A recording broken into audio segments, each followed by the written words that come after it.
Un matin, il est 7h22, l'heure de retrouver Laurent Tessier. Bonjour Laurent. Bonjour à tous. Les prix des carburants, vous nous en parlez ce matin, c'est un sujet explosif depuis des années. Oui, nous le voyons à la station-service, vous le voyez directement. Le prix de l'essence a augmenté environ de 15 centimes par litre, le diesel près de 30 centimes. Oui, je sais, il y a la guerre en Iran, mais juste, on se moque de nous depuis des années. Nous avons tout entendu. En novembre 2018, au début des Gilets jaunes, nous avons eu le droit à l'éternel « c'est pas ma faute » d'Emmanuel Macron. Regardez le carburant, c'est une... Alors, je vais venir au carburant, mais le carburant, c'est pas Bibi.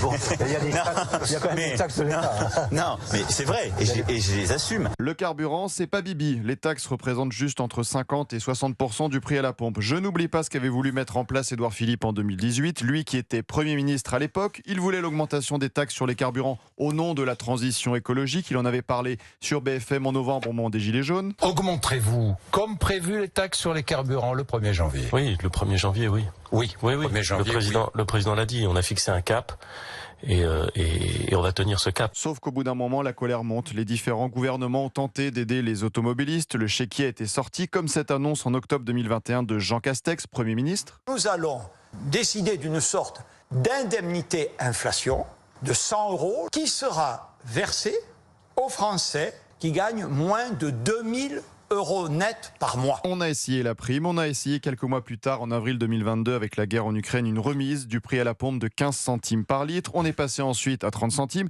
et au bout d'un moment, ça s'arrête. Alors, on ressort le chéquier avec une nouvelle prime de 100 € avec Elisabeth Borne, Première ministre en décembre 2022. À partir du début de l'an prochain, on va mettre en place une indemnité carburant pour les Français modestes qui ont besoin de leur voiture pour aller au travail.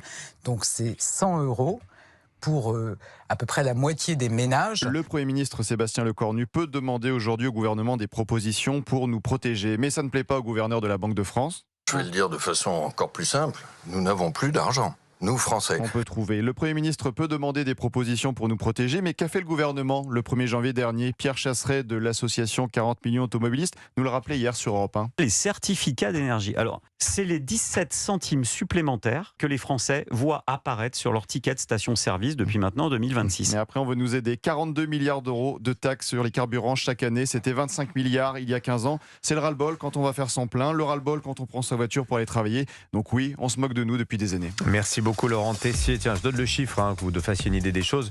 C'est 45 à 50 milliards de litres de carburant qui sont consommés chaque année en France. Voilà, l'État prend à peu près 1 € de taxe par litre. Ça vous donne une idée des choses. On tombe sur le chiffre que vous disiez à l'instant, Laurent. Merci beaucoup, Laurent Tessier.